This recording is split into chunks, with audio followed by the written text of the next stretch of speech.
Usually there are referrals from agencies, so that might be DWP, it might be CAMS, social services, sometimes Careers Wales as well.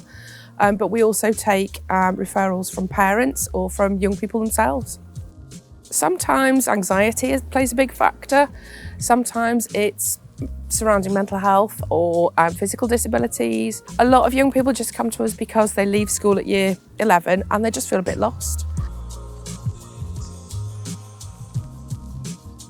And I've been the most recurring person here, but I've been here, I'd say, since around July. I have a lot more people that I can confidently look toward now. But I mean, one thing was work and jobs, because I had no idea. I don't know how I was even supposed to start. But since I have been going to Resilience, I have people who can help me with that. It's not as scary as it sounds. If you're at home and you're not doing much of anything right now, I mean, first of all, if you've brought up the courage to think, I'm going to come here, that's one thing you should be proud of. Because if whatever you're thinking right now, anything bad that would happen, it's not. And the people here are welcoming of you. They're not judgmental.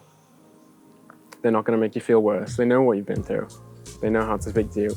Usually we have what we call a what matters conversation with them, and we check out what they would like to do in the future. If they're not able to say, we bring them in and we talk to them, and they come to our group on a Wednesday. In that group we facilitate different ideas, we challenge their beliefs and things about themselves. They learn confidence skills, they learn self-esteem. We do a lot of independent type stuff with them, so that might be cooking, it might be budgeting. We've done all sorts of various different things. It's led by our young people, so it really is what matters to them. Sometimes it's enough for them to reach their own goals, and that might be just getting a bus to the local town to be able to meet a friend for a coffee, and that's up to them really.